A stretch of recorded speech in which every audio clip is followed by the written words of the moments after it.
नमस्कार। आपका स्वागत है। देव उठनी एकादशी की आप सभी को ढेर सारी शुभकामनाएं।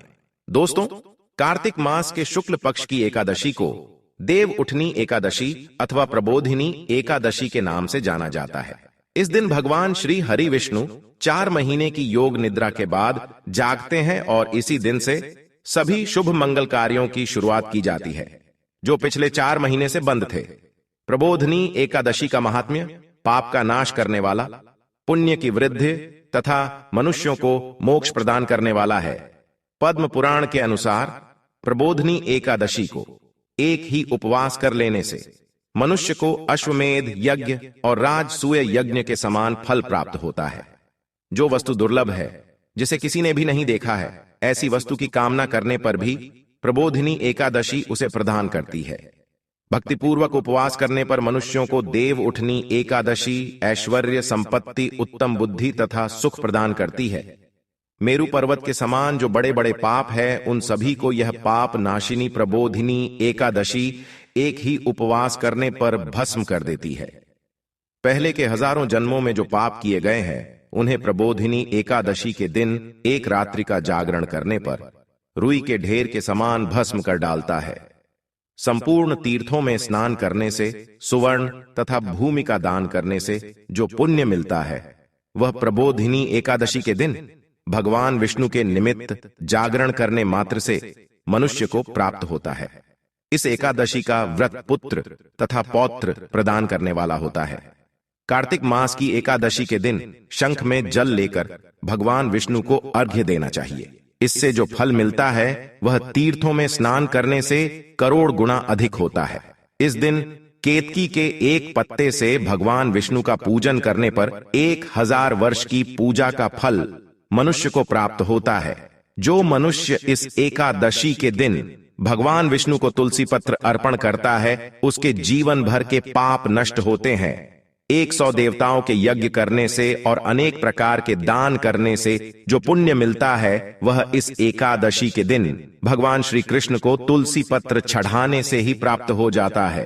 इस दिन भगवान विष्णु और मां लक्ष्मी की विशेष कृपा पाने के लिए स्वस्तिक का उपयोग अवश्य करना चाहिए। दोस्तों, स्वस्तिक अत्यंत प्राचीन काल से भारतीय संस्कृति में मंगल का प्रतीक माना जाता रहा है। इसीलिए किसी भी शुभ कार्य को करने से पहले स्वस्तिक का चिन्ह अंकित करके उसका पूजन किया जाता है।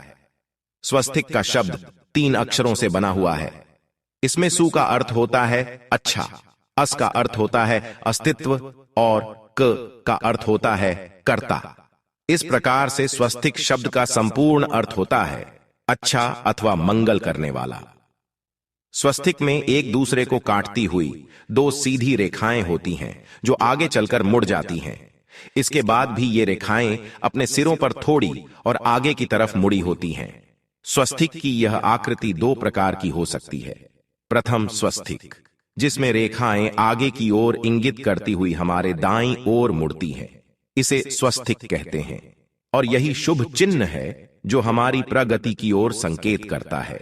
दूसरी आकृति में रेखाएं पीछे की ओर संकेत करती हुई हमारे बाईं ओर मुड़ती है, इसे वामावर्त स्वस्तिक कहते हैं। भारतीय संस्कृति में इसे अशुभ माना जाता है। ऋग्वेद की आर्चा में स्वस्तिक को सूर्य का प्रतीक माना गया है और उसकी 4 भुजाओं को 4 दिशाओं की उपमा दी गई है। कुछ ग्रंथों में स्वस्तिक को ब्रह्मांड का प्रतीक चित्र माना गया है। उसके मध्य भाग के बिंदु को भगवान विष्णु की कमल नाभि कहा जाता है और रेखाओं को ब्रह्मदेव के 4 मुख, 4 हाथ और 4 वेदों के रूप में निरूपित किया गया है।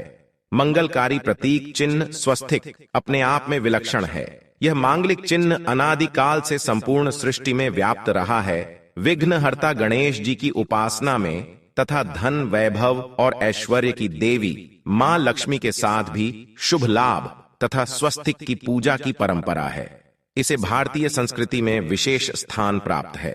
इसीलिए जातक की कुंडली बनाते समय या कोई मंगल तथा शुभ कार्य करते समय सर्वप्रथम स्वस्तिक को ही अंकित किया जाता है। देव उठनी एकादशी के दिन स्वस्तिक का बहुत अधिक महत्व बताया गया है। एकादशी के दिन घर के मुख्य द्वार पर चंदन से स्वस्तिक का चिन्ह अवश्य बनाएं। आप चावल और कुमकुम की सहायता से भी स्वस्तिक बना सकते हैं। तथा चावल और हल्दी के घोल से स्वस्तिक बनाना भी शुभ माना गया है। इससे घर के वास्तु दोष दूर होते हैं।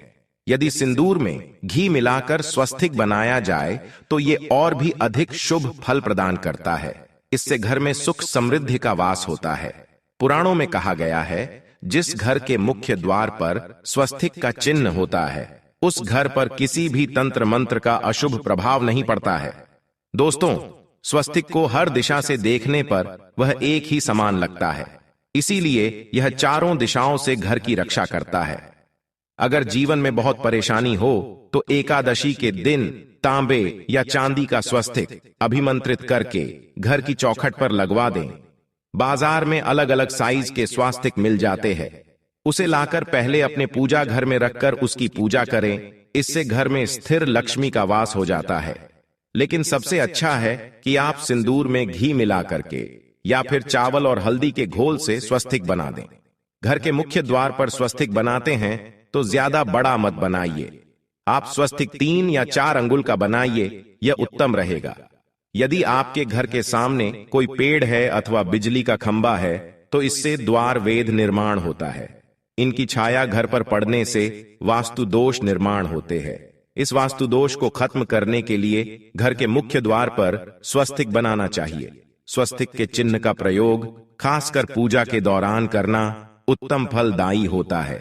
एकादशी तिथि पर आप थाली में अथवा चौकी पर स्वस्तिक बनाकर उस पर भगवान की मूर्ति को स्थापित करें। इससे पूजा का कई गुना अधिक फल प्राप्त होता है। आप चाहें तो घर के मंदिर में इष्ट देवता के पास स्वस्तिक का चिन्ह रख सकते हैं। देवउठनी एकादशी के दिन अपने घर के मुख्य द्वार की दहलीज के दोनों तरफ स्वस्तिक का चिन्ह बनाकर उसकी पूजा करें। उस स्वस्तिक पर चावल की ढेरी बनाएं और एक सुपारी अवश्य रखें। ऐसा करने से घर में धन संपत्ति का आगमन होता है और कार्यों में सफलता मिलती है। एकादशी के दिन तुलसी के कुंडे पर भी स्वस्तिक का चिन्ह अवश्य बनाएं। इससे शुभ ऊर्जा घर में संचारित होती है और तुलसी की पूजा का फल कई गुना अधिक प्राप्त होता है। देव उठनी एकादशी के दिन जल में तुलसी पत्र डालकर स्नान करना श्रेष्ठ फलदायक होता है। ये सभी तीर्थों में स्नान करने के समान पुण्य प्रदान करता है। देव उठनी एकादशी के दिन आप अपने पूजा घर में एक थाली में कुमकुम से स्वस्तिक बनाएं और उस पर थोड़े से चावल और सुपारी रखें और इस थाली को 21 दिन तक पूजा घर में ही रहने दे। उसके बाद इस सुपारी को गणेश जी की मूर्ति के पास रख दे। इस उपाय से आपके धन में 1000 गुना अधिक वृद्धि होती है। यदि आप पर पितृ दोष है अथवा आप अपने पितरों की कृपा पाना चाहते हैं तो इसके लिए घर के मुख्य द्वार के बाहर गोबर से स्वस्तिक बनाना चाहिए। इससे घर में सुख शांति बनी रहती है और पितरों का आशीर्वाद प्राप्त होता है। देव उठनी एकादशी के दिन पीपल के वृक्ष की पूजा का भी विधान किया गया है। एकादशी के दिन अगर आप पीपल के पेड़ की जड़ में जल और तिल चढ़ाते हैं तो भगवान विष्णु की कृपा आपको प्राप्त होती है। एकादशी के दिन पीपल में भगवान विष्णु का वास होता है। पीपल को जल चढ़ाने से व्यक्ति के मान सम्मान और धन संपत्ति में वृद्धि होती है। अगर आपकी कोई विशेष मनोकामना है तो उस मनोकामना की पूर्ति के लिए आप एक विशेष उपाय कर सकते हैं। ऐसे में एकादशी के दिन आप आसपास के किसी भी मंदिर में जाकर मंदिर की दीवार पर सिंदूर से उल्टा स्वस्तिक बना दें। मनोकामना पूर्ति की प्रार्थना भगवान से करें। वह मनोकामना अवश्य पूर्ण हो जाएगी और जब आपकी मनोकामना पूरी हो जाए तो फिर से उस मंदिर में जाकर उसी स्थान पर सीधा स्वास्तिक बनाएं और भगवान को धन्यवाद दे। देवोत्थान एकादशी के दिन आप विशेष मंत्रों का जाप अवश्य करें। आप विष्णु जी के महामंत्र ओम नमो भगवते वासुदेवाय का जाप कर सकते हैं। इससे आपकी मनोकामना अवश्य पूर्ण हो जाएगी। देवोत्थान एकादशी के दिन अपनी मनोकामनाओं की पूर्ति के लिए एक विशेष उपाय कर सकते हैं। आप तुलसी में जब जल अर्पित करेंगे तब एक लोटे में जल लेकर उसमें 1 चुटकी हल्दी, थोड़ी सी मिश्री और 1 चुटकी अक्षत डालकर ही अर्पित करें और शाम के समय तुलसी के समक्ष घी का दीपक जरूर जलाएं। इस दीपक में एक सिक्का रख दें और बाद में इस सिक्के को उठाकर संभाल कर रखें।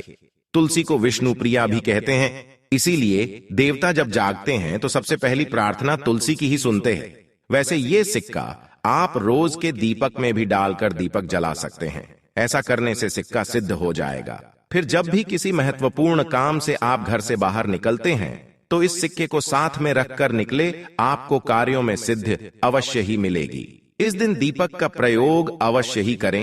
एक दीपक घर के मुख्य द्वार पर अंदर की तरफ से, एक दीपक तुलसी के नीचे, एक दीपक अपने घर के पूजा स्थान पर एकादशी के दिन अवश्य जलाए। तो दोस्तों, उम्मीद है आपको यह जानकारी अच्छी लगी होगी।